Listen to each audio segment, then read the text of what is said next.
Hello बच्चों, स्वागत है हमारे चैनल पर। आज हम बच्चों आपके लिए लेकर आए हैं मल्हार हिंदी की पाठ्य पुस्तक, जो कि कक्षा 6 के लिए है। आपकी नई पाठ्य पुस्तक आई है आरबीएसई में, यानी कि राजस्थान में विद्यालयों में, जो कि आपको फ्री डिस्ट्रीब्यूट हुई है बच्चों के लिए, यानी कि कोई शुल्क उनका नहीं लिया गया है।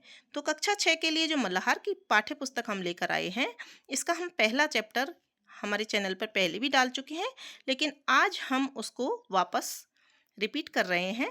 तो सबसे पहला चैप्टर देखिए, इसमें विषय क्रम में दिया हुआ है मातृभूमि, जो कि एक कविता है। तो इसके आज हम प्रश्न उत्तर आपको बताएंगे। देखिए, मातृभूमि,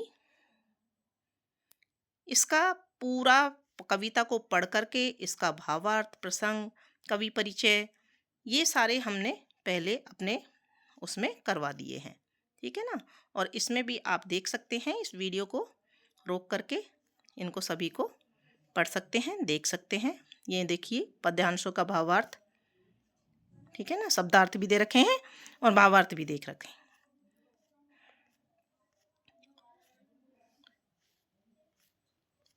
ये देखिए, पूरे पाठ का भावार्थ आपको यहाँ देखने को मिलेगा, शब्दार्थ आपको देखने को मिलेंगे, और कविता की जो मुख्य घटनाएं हैं, कविता से क्या शिक्षा मिलती है, यहाँ दे रखी है। शब्दार्थ यहाँ पूरे हमने यहाँ एक साथ दे दिए हैं अलग से, ठीक है। और निष्कर्ष, इस पाठ से, इस कविता से क्या निष्कर्ष निकलता है, और कवि से परिचय। और देखिए, पाठ से समझ। अब हम यहाँ प्रश्नोत्तर जो करने वाले हैं, हम यहाँ से शुरू करेंगे जहाँ दिया हुआ है आपके पाठ से। तो मेरी समझ से यहाँ पर देखिए, नीचे दिए गए प्रश्नों का सटीक उत्तर कौन सा है, उसके सामने तारा बनाएंगे। तो यहाँ पर उसके सामने तारा बनाना है। हिंद महासागर के लिए कविता में कौन सा शब्द आया है? चरण, हिमालय, बंसी, सिंधु। तो जो सही उत्तर है उसके सामने हमको तारा बनाना है बच्चों। तो हमने देखिए, ये देखिए, यहाँ पर उत्तर है सिंधु। तो सिंधु के सामने हमको तारा बनाना है, ठीक है।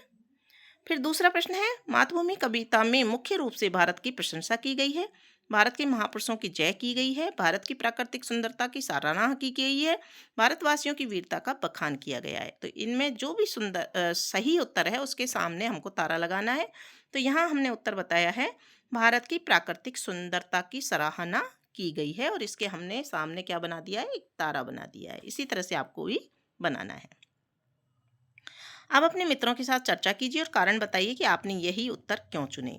तो इसका उत्तर हमने यहाँ लिखा है, मैंने इस उत्तर को चुना क्योंकि मातृभूमि कविता के भारत की प्राकृतिक सुंदरता और उसकी महिमा को सराहा गया है। यह कविता भारतीय समय समय पर बाहरी प्रभावों के बावजूद अपनी स्वाभाविक सुंदरता और विविधता को साफ स्पष्ट करती है। इसमें उल्लेख किया गया है कि भारत एक पुण्य भूमि है, जहाँ नदियाँ, पहाड़ियाँ, झरने, पेड़ पौधे और प्राकृतिक वातावरण हमेशा मन को शांति और संतोष प्रदान करते हैं। इसके अलावा कविता में भारतीय धर्म, संस्कृति, इतिहास की भी महिमा गाई गई है, जिससे भारत की मातृभूमि के प्रति समर्पण और सम्मान का संदेश दिया गया है। और दूसरे का जो हमने उत्तर बताया है, हिंद महासागर का प्राचीन नाम सिंधु महासागर था, जो ऊपर का प्रश्न था अपना, जो प्राचीन भारतीयों द्वारा रखा गया था। भारत के नाम पर इस सागर का नाम हिंद महासागर रखा गया है। कविता में सोहनलाल द्विवेदी ने हिंद महासागर से अपनत्व के कारण इसे सिंधु नाम से पुकारा, इसलिए सिंधु शब्द का विकल्प चयन करना उचित होगा। उत्तर नंबर 3 है, मातृभूमि कविता में कवि सोहनलाल जी ने भारत के पर्वतों, नदियों, वृक्षों, मलय पवन, घनी अमराइयों आदि की चर्चा अधिक की है, इसलिए भारत की प्राकृतिक सुंदरता की सराहना की गई है। इस विकल्प का चयन उचित है। तो ये हमने उत्तर लिखे हैं, इसी तरह से आपको लिखना है। मिलकर करें मिलान। भारत पाठ में से चुनकर कुछ शब्द नीचे दिए गए हैं, अपने शब्द समूह में इन पर चर्चा कीजिए और इन्हें सही अर्थों या संदर्भों से मिलाइए। इसके लिए आप शब्दकोश, इंटरनेट या अपने शिक्षकों की सहायता ले सकते हैं। तो यहाँ देखिए, हिमालय, इसके सामने एक लाइन दी हुई है, लेकिन हमें मिलाना है इनको सही अर्थ से। तो सही अर्थ से हम कैसे मिलाएंगे, ये देखिए, यहाँ देखिए, ये हमने पूरे इनके सामने सही उत्तर लिखे हैं। जैसे हिमालय के सामने लिखा है, भारत की उत्तरी सीमा पर फैली पर्वतमाला। त्रिवेणी के सामने आएगा, 3 नदियों की मिली हुई धारा का संगम। मलय पवन के सामने आएगा, दक्षिण भारत के मलय पर्वन से चलने वाली।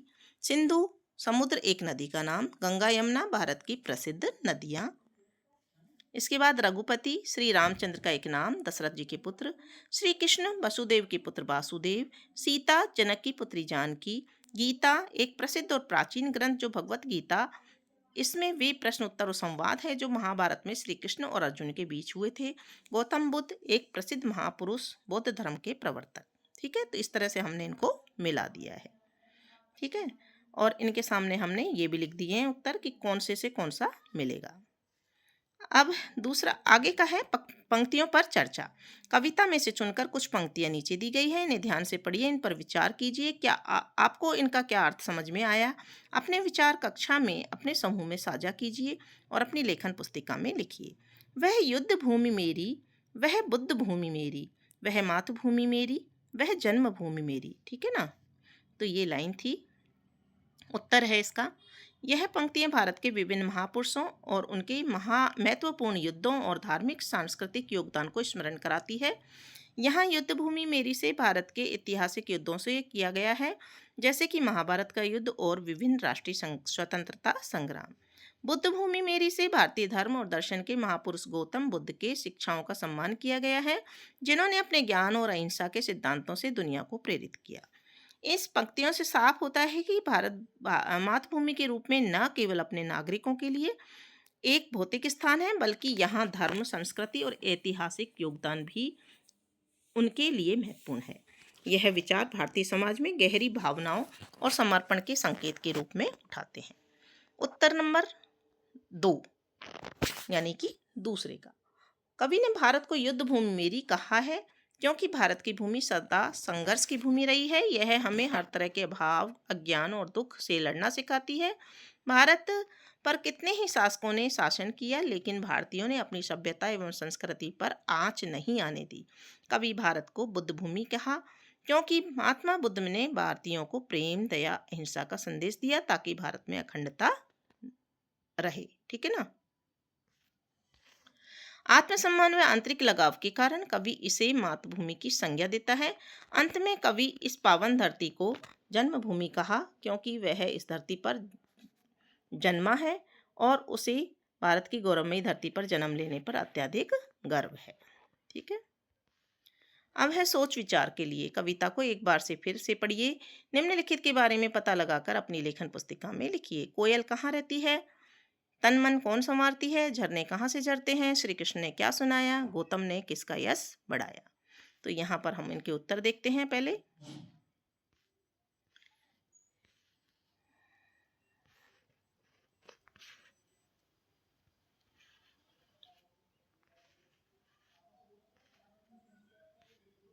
ये देखिए, यहाँ इसका उत्तर है कोयल कहाँ रहती है? कोयल अमराइयों में रहती है जहाँ वह मधुर गीत गाती है।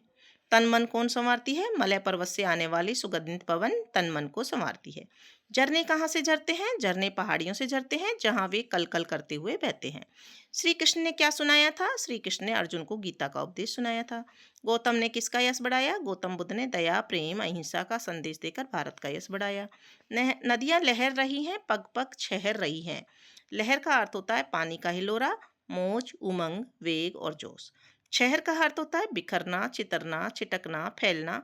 कविता पढ़कर पता लगाइए और लिखिए कि कहाँ कहाँ छटा लहर रही है। ये जो हमने नीचे का जो इसका प्रश्न था, ये इसका उत्तर हम बता रहे हैं, ये वाला। ठीक है ना, ये ऊपर का हमने करवा ही दिया।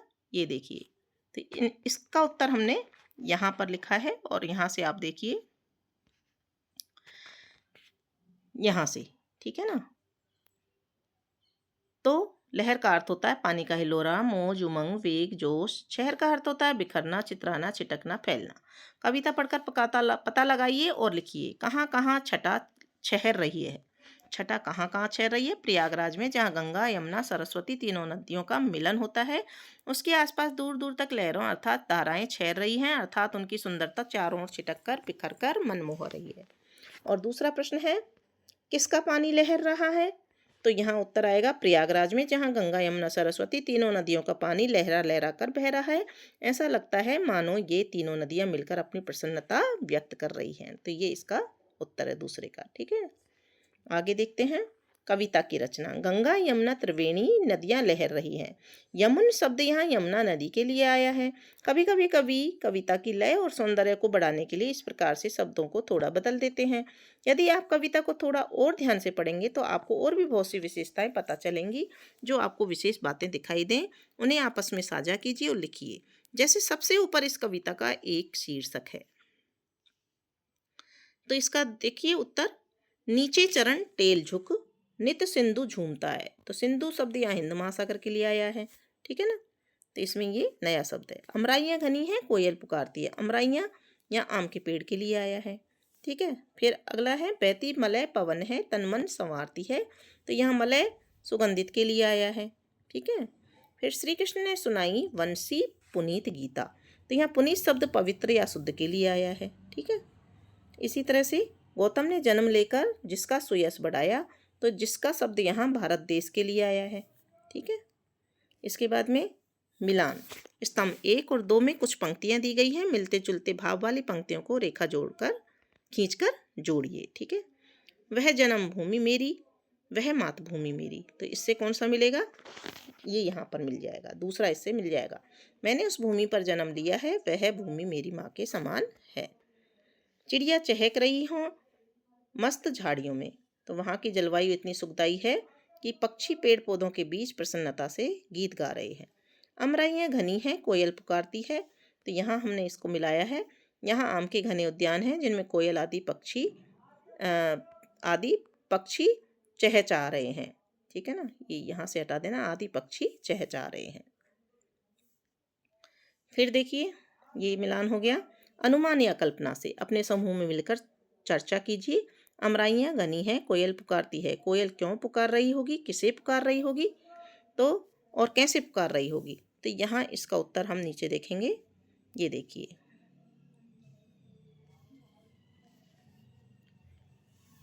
ये देखिए इसका उत्तर, कोयल बसंत ऋतु के आगमन पर पुकार रही होगी। कोयल प्रकृति को पुकार रही होगी, मानो वह प्रकृति की सुंदरता का गुणगान कर रही हो। कोयल मधुर स्वर में पुकार रही होगी। कोयल की आवाज़ क्योंकि बहुत मीठी होती है। तो ये उसका उत्तर हो जाएगा। फिर आगे जो ख वाला प्रश्न है, बहती मलय पवन है तन मन संवारती है।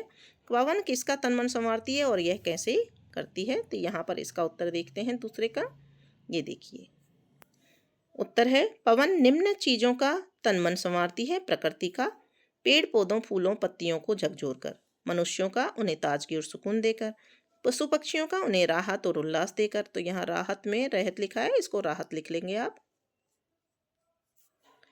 पूरे वातावरण का, ताजगी और स्फूर्ति भरकर, इस तरह से लिख देंगे। और पवन निम्न तरह से तन मन संवारती है, शारीरिक रूप से।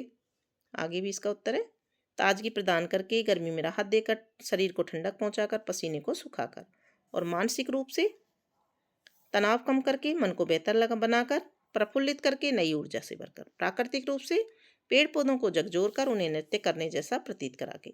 फूलों की सुगंध को चारों ओर फैलाकर, बादलों को विभिन्न आकार देकर, जल की लहरों पर कंपन पैदा करके, ठीक है। फिर है शब्दों के रूप। नीचे शब्दों में जुड़ी कुछ गतिविधियां दी हुई हैं। इन्हें करने के लिए आप शब्दकोश, अपने शिक्षकों और साथियों की सहायता भी ले सकते हैं। नीचे दी गई पंक्तियों को पढ़िए। जगमग छटा निराली पग पग छहर रही है। इन पंक्तियों में पग पर शब्द 2 बार आया है। इसका अर्थ है हर पग या हर कदम पर। शब्दों के कुछ ऐसे ही जोड़े नीचे दिए गए हैं, इनके अर्थ लिखिए। तो यहाँ देखिए, घर घर, बाल बाल, सांस सांस, देश विदेश, पर्वत पर्वत, ठीक है। तो इसको हम कैसे लिखेंगे, ये देखिए, घर घर, हर घर, प्रत्येक घर। घर घर का मतलब प्रत्येक घर। जैसे घर घर में त्योहार की धूम मची होती है, अर्थात हर घर में त्योहार का जश्न मनाया जा रहा है। बाल बाल, बहुत मुश्किल से संकट से बचना, बहुत ही कठिनाई से संकट से बचना, जैसे वह बाल बाल बच गया। तात्पर्य है कि वह बड़ी कठिनाई से, संकट से बच गया। सांस सांस, यानी कि हर सांस, प्रत्येक सांस, जैसे सांस सांस में ईश्वर का नाम लेती हूँ। तात्पर्य है कि हर सांस में ईश्वर को याद करती हूँ। देश देश, हर देश अनेक देश, जैसे उसने देश देश की यात्रा की है। तात्पर्य है कि उसने विभिन्न देशों की यात्रा की है। पर्वत पर्वत, हर पर्वत अनेक पर्वत, जैसे पर्वत पर्वत की ऊंचाइयाँ नापी हैं। तात्पर्य है कि उसने विभिन्न पर्वतों की ऊंचाइयाँ नापी है। और ख वाला था वह युद्ध भूमि मेरी, वह बुद्ध भूमि तेरी। कविता में भूमि शब्द में अलग अलग शब्द जोड़कर नए नए शब्द बनाए गए हैं। आप भी नए नए शब्द बनाइए और उनके अर्थ पता कीजिए। संकेत है तप, देप, भारत, जन्म, कर्म, कर्तव्य, मरु, मलय, मल्ल, यज्ञ, रण, रंग, रण, सिद्ध आदि। ठीक है ना। ये देखिए इसको भी मिलान किया है।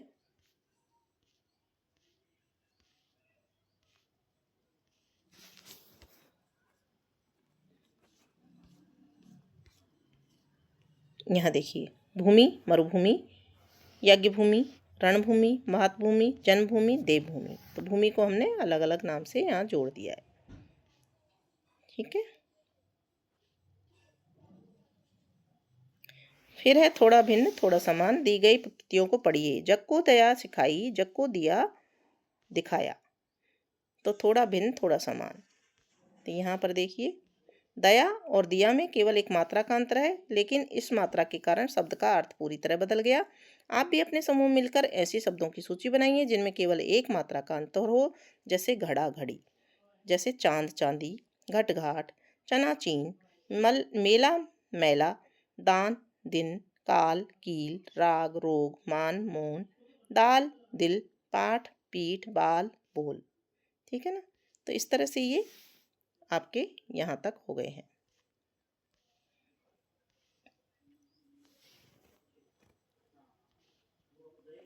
फिर है पाठ से आगे आपकी बात। इस कविता में भारत का सुंदर वर्णन किया गया है। आप भारत के किस स्थान पर रहते हैं, वह स्थान आपको कैसा लगता है, उस स्थान की विशेषताएं बताइए।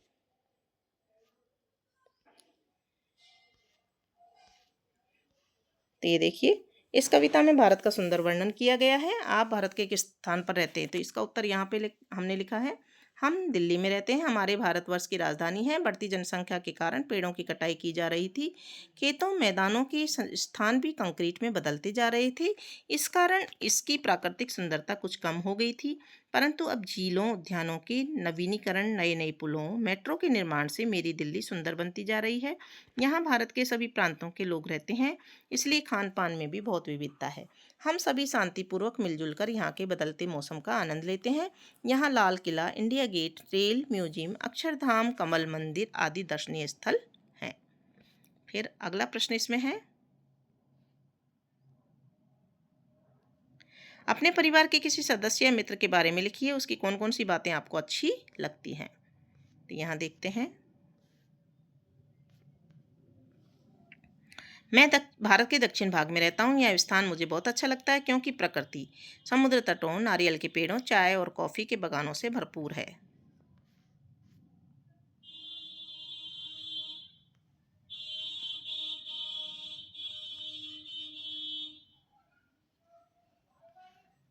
ये इसका उत्तर यहाँ है।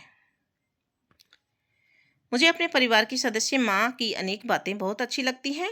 वह हमारा पालन पोषण भली भांति करती है, हमें बहुत प्यार करती है, हमें हमारा मनपसंद खाना खिलाती है, हमें अच्छी आदतें सिखाती है तथा कभी डांटती नहीं है। ठीक है।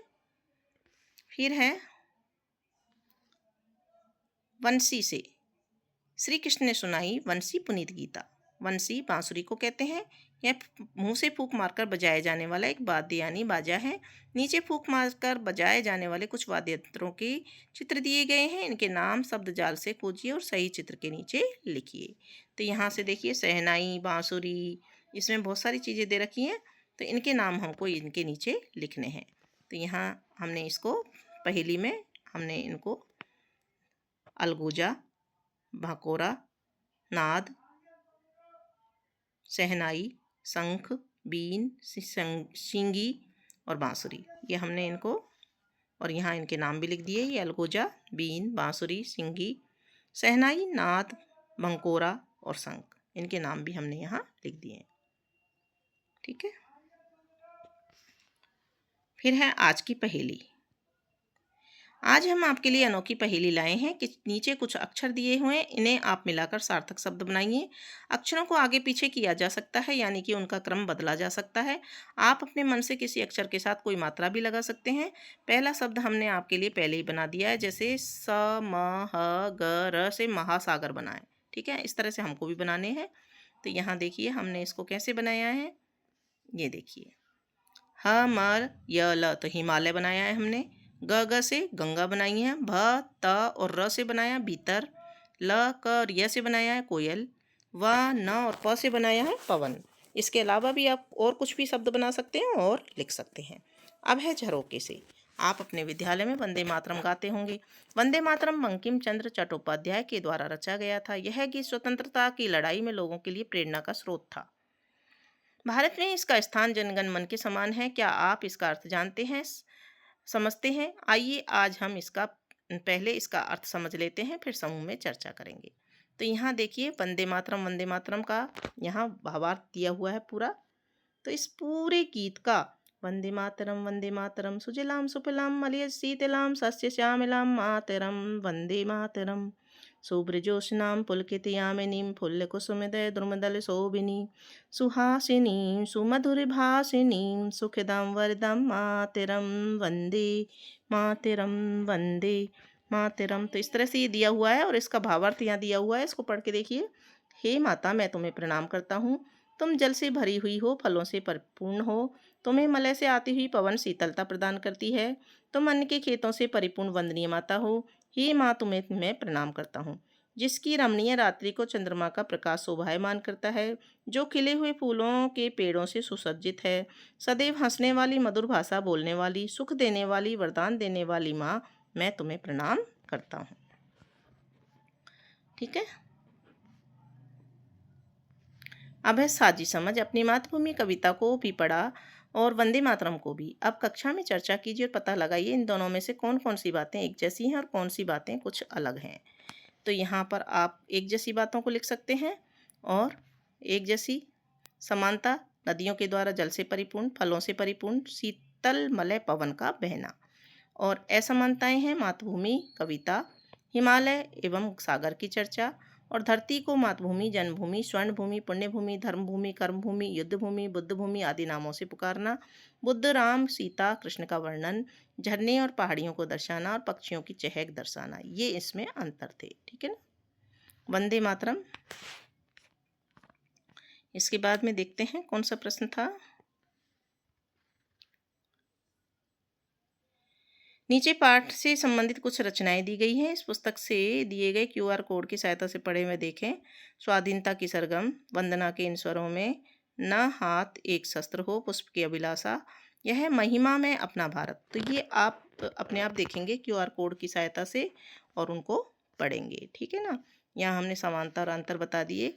वंदे मातरम, भारत माता को प्रणाम, अन्न से परिपूर्ण खेत बताना, चंद्रमा के शोभायमान प्रकाश की छटा का चित्रण, खिले फूलों से सुसज्जित पेड़ों की शब्द चर्चा और सदा हंसने वाली, मधुर भाषा बोलने वाली, वरदान देने वाली माँ को प्रणाम करना, ये इस वंदे मातरम में दिया हुआ था और ये मातृभूमि कविता में दिया हुआ था। तो ये असमानताएं थी और ऊपर हमने समानताएं बता दी।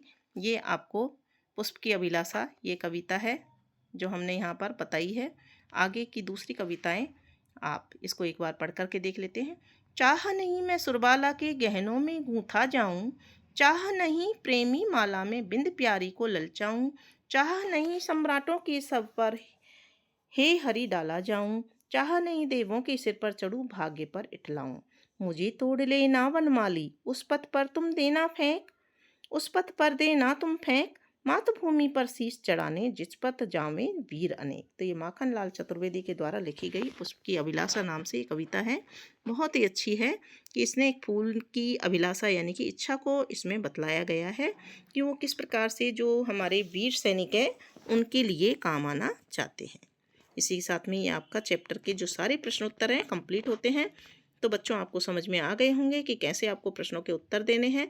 और ऊपर कविता में हमने भावार्थ, शब्दार्थ और प्रसंग, सह प्रसंग व्याख्या भी ऊपर बताई है, आप देख सकते हैं। मिलते हैं अगले चैप्टर के साथ। तब तक आप चैनल को सब्सक्राइब करें, वीडियो को लाइक करें और कमेंट बॉक्स में प्यारा सा कमेंट जरूर लिख दें। धन्यवाद।